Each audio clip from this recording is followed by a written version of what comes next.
Hello everyone, my name is Prabhat Tripathi, selected scale 2 officer. Friend, जैसा कि आपको पता है कि स्टेट बैंक ऑफ इंडिया ने सीबीओ की वैकेंसी अनाउंस करी थी और उसकी जो लास्ट डेट है वो एक्सटेंड हो गई 25 ऑफ फरवरी तक, क्योंकि जो नया क्लॉज उन्होंने ऐड किया था 9.5 लैक्स का, उसको रिमूव कर दिया। तो डेट जो एक्सटेंड हुई है 25 ऑफ फरवरी तक का है और आपकी जो फॉर्म फिलिंग डेट होगी वो भी आपकी 25 है। तो अभी आपके पास 7 डेज़ का टाइम है। जो भी कैंडिडेट्स हैं जिन्होंने अभी तक इस फॉर्म को नहीं भरा है, प्लीज़ इस फॉर्म को भर लीजिए, क्योंकि इस पर्टिकुलर फॉर्म को भर के आपको एक अपॉर्चुनिटी मिलती है कि आप पब्लिक सेक्टर बैंक में एज अ सीबीओ ज्वाइन कर सकते हो, जो कि state bank of India one of the largest public sector bank है पूरे इंडिया में। इसके साथ साथ मैं आपको बताता हूँ कि इसमें क्या क्या इंपॉर्टेंट है। देखिए, आपका जो पेपर होगा उसमें 120 क्वेश्चंस आएंगे और जो क्वेश्चंस का पैटर्न है वो है इंग्लिश लैंग्वेज के आपके क्वेश्चंस रहेंगे, आपका बैंकिंग नॉलेज रहेगा, जनरल अवेयरनेस एंड इकोनॉमी रहेगा और आपका कंप्यूटर एप्टीट्यूड रहेगा।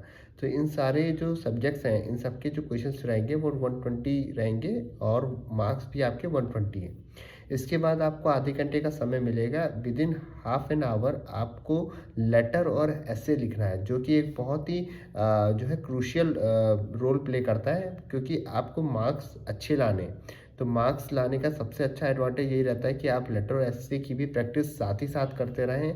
आप कोर्स के बारे में तो पढ़ो ही, साथ ही साथ बेसिक्स अपनी क्लियर करते हो, लेकिन लेटर एंड ऐसे को इग्नोर बिल्कुल मत करिए, क्योंकि लेटर एंड ऐसे आपको डेली बेसिस पे अगर आप नहीं लिखोगे तो कहीं ना कहीं आप जो है उन लोगों से पीछे होते जाओगे जो रेगुलर प्रैक्टिस कर रहे हैं। और प्रैक्टिस उस पर्टिकुलर एंड मोमेंट पे जब आप एग्ज़ाम में बैठते हो और एकदम से आपके पास कोई टॉपिक आता है, तो आपके दिमाग में आता ही नहीं है कि आपको किस तरह से उस पर्टिकुलर ऐसे या लेटर का आंसर देना है। तो जब तक आप प्रैक्टिस नहीं करो तब तक आप उस चीज़ को बिल्कुल भी अपने दिमाग में नहीं ला पाओगे, थॉट्स कि किस तरह से मुझे लेटर और ऐसे लिखना है। तो इसके लिए आप डेली प्रैक्टिस करिए, लेटर और ऐसे की अच्छे से प्रैक्टिस करिए, डेफिनेटली आपका एग्ज़ाम निकलेगा।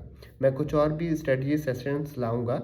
अच्छा, बैंकिंग नॉलेज के लिए मैं आपको बता देता हूँ। बैंकिंग नॉलेज में आपको सबसे ज़्यादा ध्यान रखना है बेसिक्स ऑफ बैंकिंग, जिसमें आप आरबीआई एक्ट, बीआर एक्ट को पढ़ सकते हो, पीएमएलए के बारे में पढ़ सकते हो, prevention of money laundering act, KYC plays a very important role.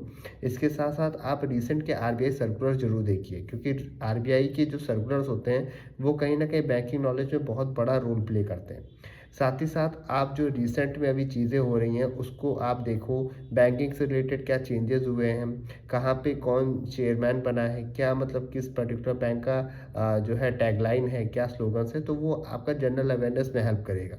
इसके साथ साथ जो हेडक्वार्टर्स होते हैं, जो इंटरनेशनल हेडक्वार्टर्स होते हैं, इन सारे हेडक्वार्टर्स के बारे में पढ़िए। डब्ल्यूटीओ का हेडक्वार्टर देखिए और आईएमएफ का हेडक्वार्टर कहाँ पे है, क्या है, बेसल नॉर्म्स के बारे में पढ़िए। ये सारी चीज़ें आपको डेफिनेटली इस पर्टिकुलर एग्ज़ाम को क्रैक करने में हेल्प करेंगी। मैं कुछ और भी स्ट्रेटजी सेशंस लेके आऊँगा, बट मैं चाहता हूँ कि थोड़ा सा आप लोग इस पर्टिकुलर एग्ज़ाम को सीरियस लीजिए और अपना करियर जो है as a public sector bank में सीबीओ एसबीआई में ज्वाइन करिए। Thank you.